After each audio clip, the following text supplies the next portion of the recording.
श्री आदित्य कवचम्। ओम अस्य श्रीमदादित्य कवच स्तोत्र महामन्त्रस्य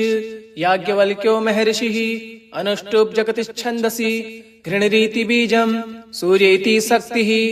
आदित्येति कीलकम् श्री सूर्य नारायण प्रीत्यर्थे जपे विनियोगः। उदयाचलमागत्य वेदरूपमनामयम् तुष्टावपरया भक्त्या वालखिल्यादिभिर्वृतम् देवासुरः सदा वन्द्यम् ग्रहस्य परिवेष्टितम् ध्यानन् स्तुवन् पठन्नाम यः सूर्यकवचम् सदा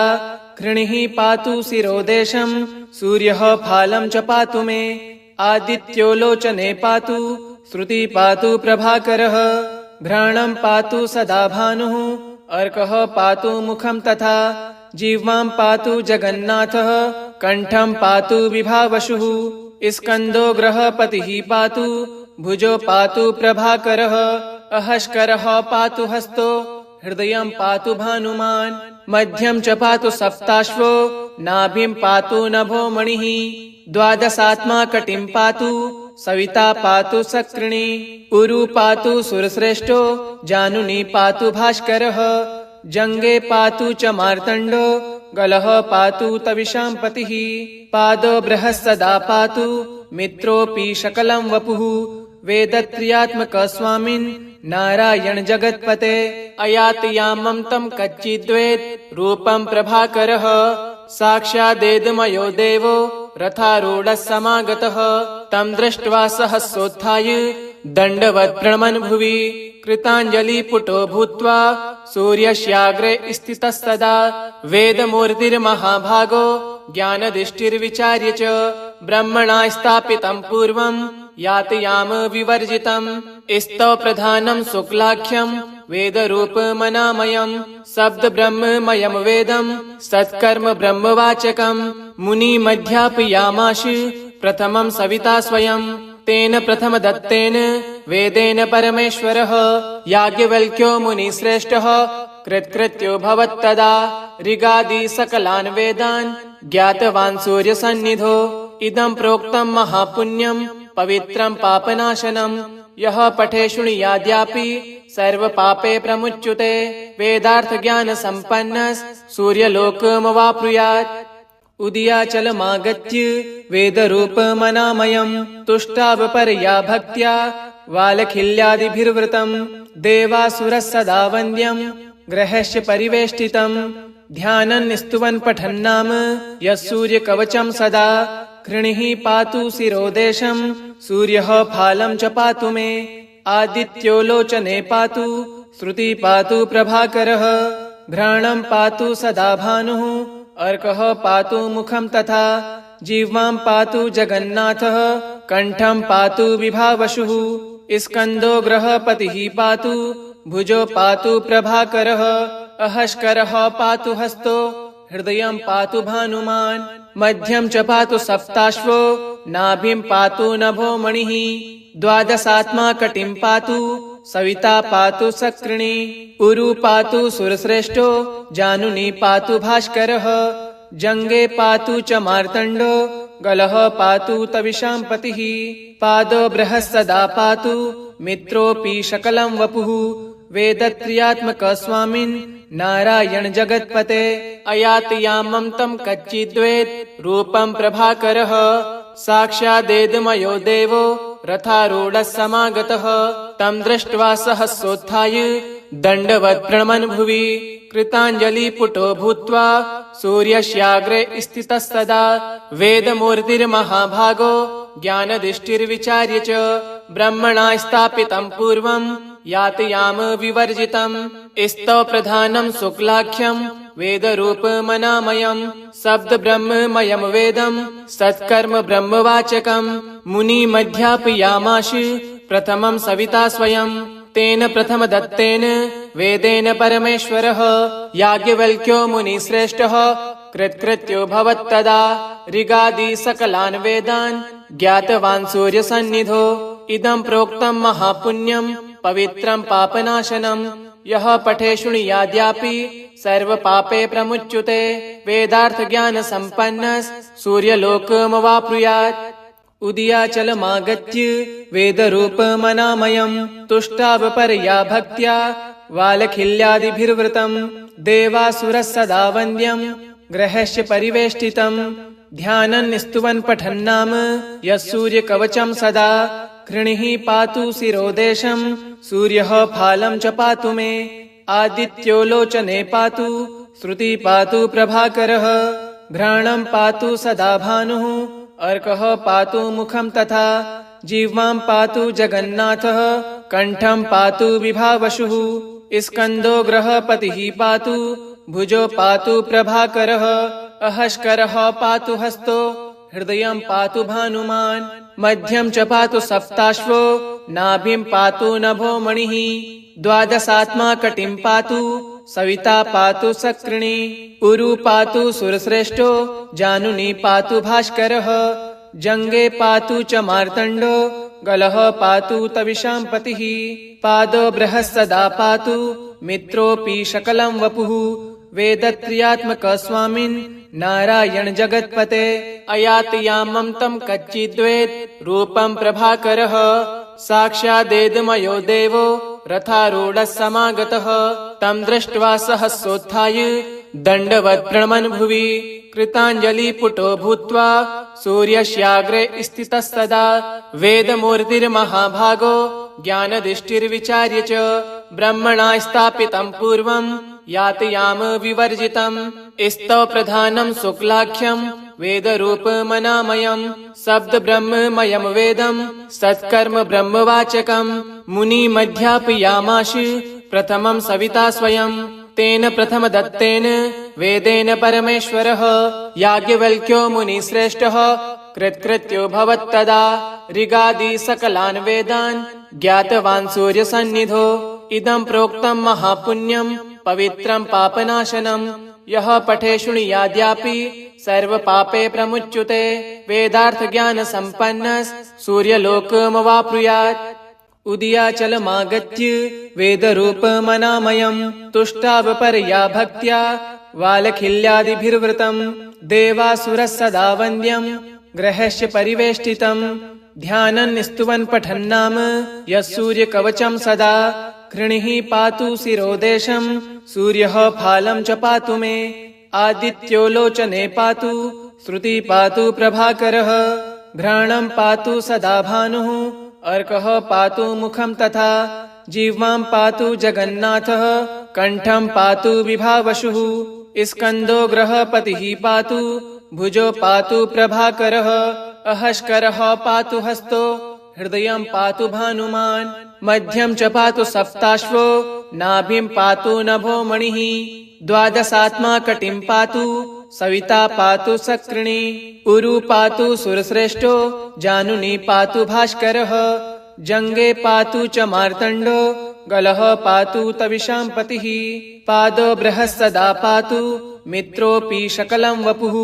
वेदत्रयात्मक स्वामिन् नारायण जगत्पते अयाति यामम् तम् कच्चिद्वेत् रूपम् प्रभाकरः साक्षादेदमयो देवो रथारूढः समागतः तम् दृष्ट्वा सहसोत्थाय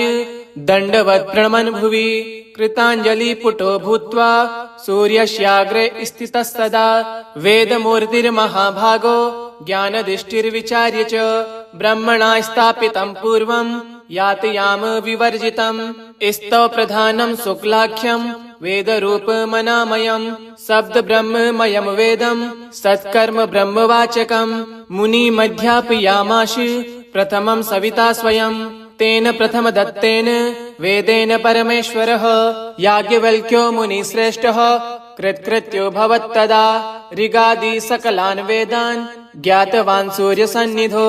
इदम् प्रोक्तम् महापुण्यम् पवित्रम् पापनाशनम् यः पठे शृणुयाद्यापि सर्वपापे प्रमुच्यते वेदार्थ ज्ञान सम्पन्नः सूर्यलोकमवाप्नुयात् उदयाचलमागत्य वेदरूपमनामयम् तुष्टावपरया भक्त्या वालखिल्यादिभिर्वृतम् देवासुरः सदा वन्द्यम् ग्रहस्य परिवेष्टितम् ध्यानन् स्तुवन् पठन्नाम यः सूर्यकवचम् सदा कृणिः पातु शिरोदेशम् सूर्यः फालम् च पातु मे आदित्यो लोचने पातु श्रुति पातु प्रभाकरः घ्राणं पातु सदा भानुः अर्कः पातु मुखं तथा जिह्वां पातु जगन्नाथः कण्ठं पातु विभावशुः स्कन्दो ग्रहपतिः पातु भुजो पातु प्रभाकरः अहस्करः पातु हस्तो हृदयं पातु भानुमान् मध्यं च पातु सप्ताश्वो नाभिं पातु नभो मणिः द्वादशात्मा कटिं पातु सविता पातु सक्रिणी उरु पातु सुरश्रेष्ठो जानुनी पातु भास्करः जङ्गे पातु च मार्तण्डो गलः पातु तविषां पतिः पादो बृहस्सदा पातु मित्रोऽपि सकलं वपुः वेदत्रयात्मक स्वामिन् नारायण जगत्पते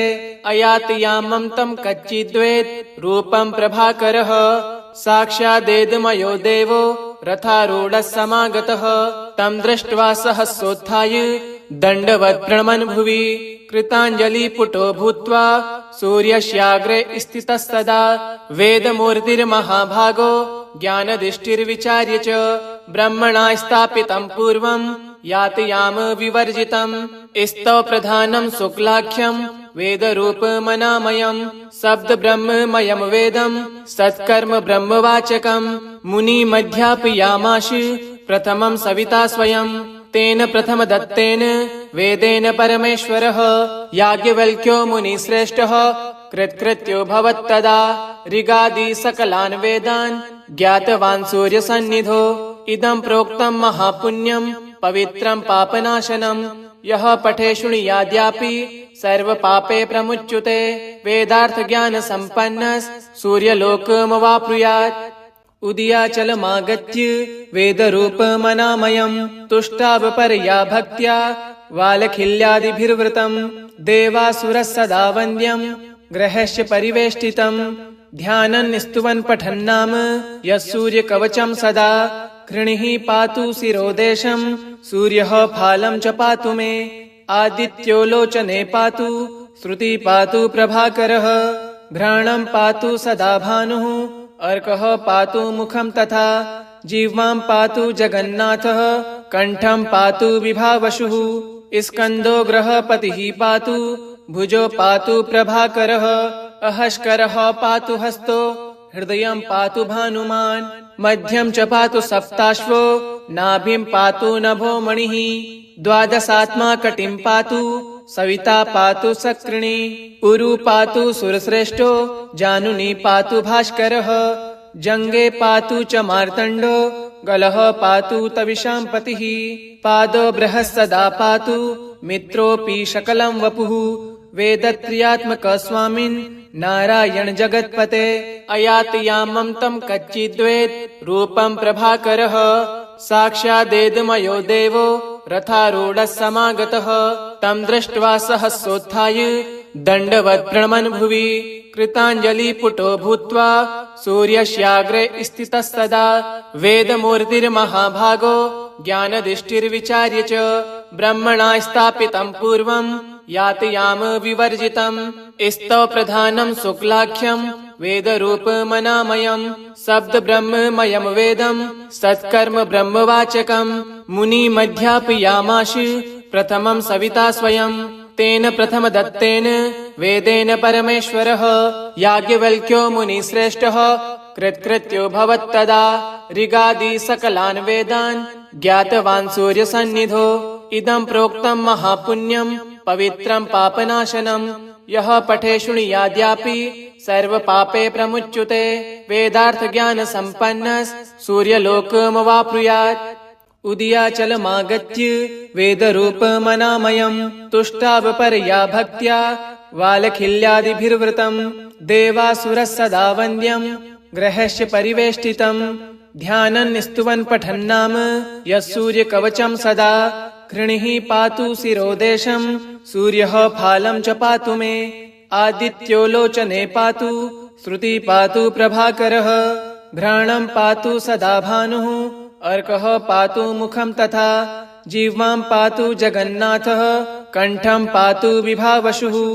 स्कन्दो ग्रहपतिः पातु भुजो पातु प्रभाकरः अहस्करः पातु हस्तो हृदयं पातु भानुमान् मध्यं च पातु सप्ताश्वो नाभिं पातु नभो मणिः द्वादशात्मा कटिं पातु सविता पातु सक्रिणी उरु पातु सुरश्रेष्ठो जानुनी पातु भास्करः जङ्गे पातु च मार्तण्डो गलः पातु तविषां पतिः पादो बृहस्सदा पातु मित्रोऽपि सकलं वपुः वेदत्रियात्मक स्वामिन् नारायण जगत्पते अयाति यामं तं कच्चिद्वेद रूपं प्रभाकरः साक्षादेदमयो देवो रथारूढः समागतः तं दृष्ट्वा सहसोत्थाय दण्डवत् प्रणमन् भुवि कृताञ्जलिपुटो भूत्वा सूर्यस्याग्रे स्थितः सदा वेदमूर्तिर्महाभागो ज्ञानदृष्टिर्विचार्य च ब्रह्मणा स्थापितं पूर्वं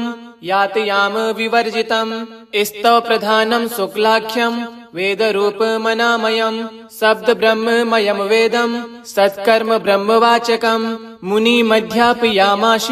प्रथमं सविता स्वयं तेन प्रथम दत्तेन वेदेन परमेश्वरः याज्ञवल्क्यो मुनिश्रेष्ठः कृत्कृत्यो भवत्तदा ऋगादि सकलान् वेदान् ज्ञातवान् सूर्यसन्निधो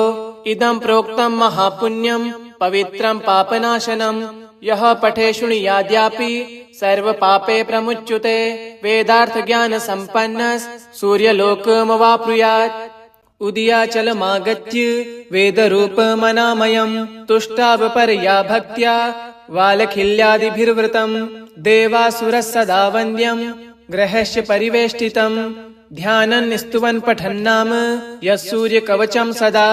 कृणिः पातु शिरोदेशं सूर्यः फालं च पातु मे आदित्यो लोचने पातु श्रुति पातु प्रभाकरः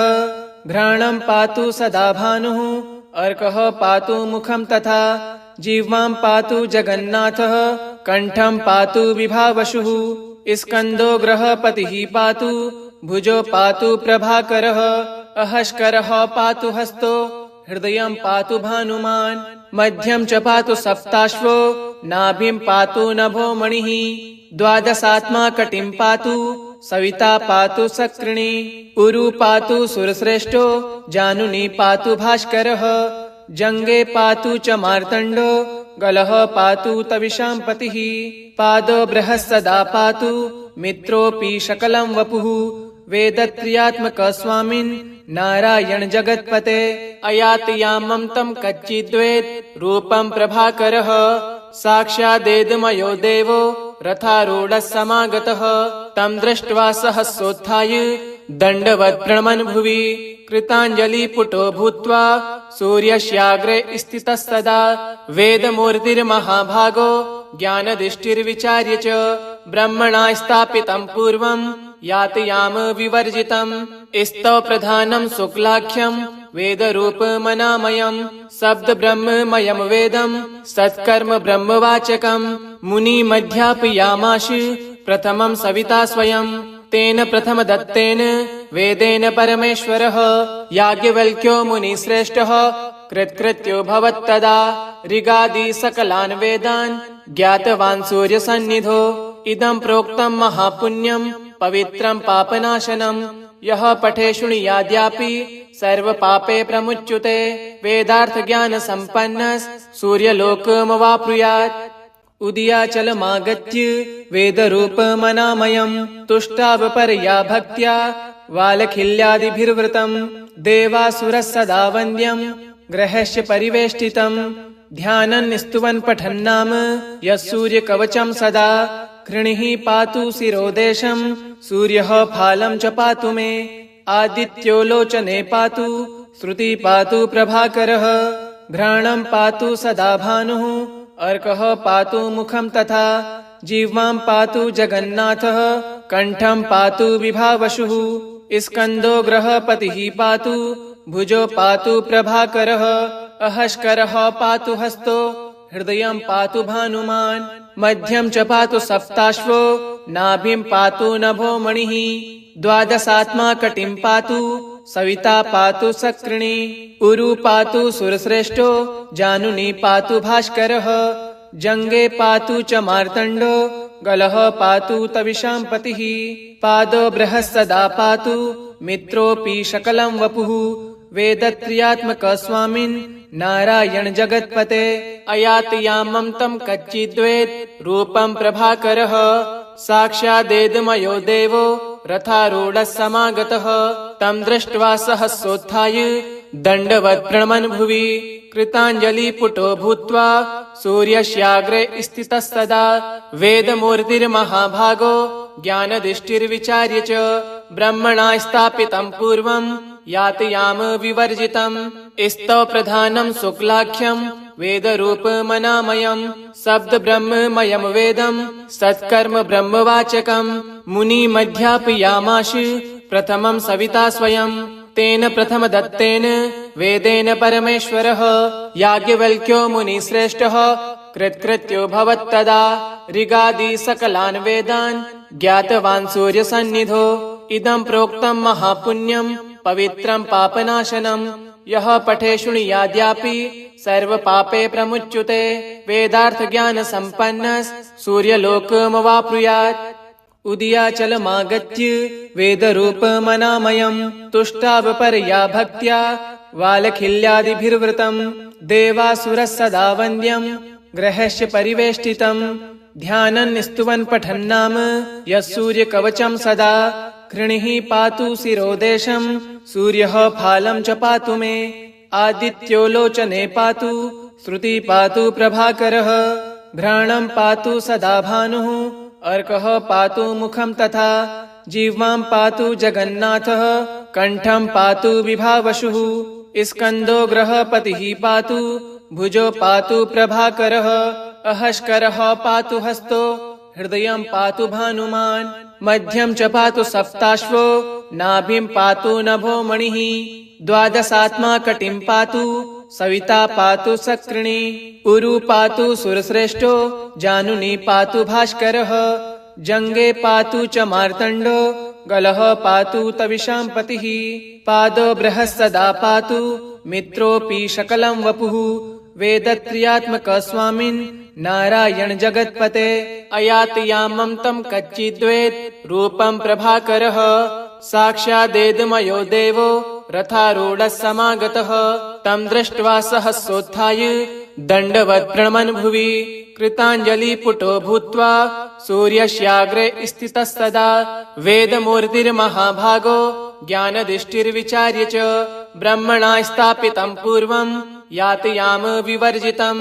स्तव प्रधानं शुक्लाख्यं वेदरूपमनामयं शब्द ब्रह्ममयं वेदं सत्कर्म ब्रह्मवाचकं मुनिमध्यापयामाश प्रथमं सविता स्वयं तेन प्रथम दत्तेन वेदेन परमेश्वरः याज्ञवल्क्यो मुनिश्रेष्ठः कृत्कृत्यो भवत्तदा ऋगादि सकलान् वेदान् ज्ञातवान् सूर्यसन्निधो इदं प्रोक्तं महापुण्यं पवित्रं पापनाशनं यः पठे शृणुयाद्यापि सर्वपापे प्रमुच्यते वेदार्थ ज्ञान सम्पन्नः सूर्यलोकमवाप्नुयात् इति श्री आदित्यकवचं सम्पूर्णम्।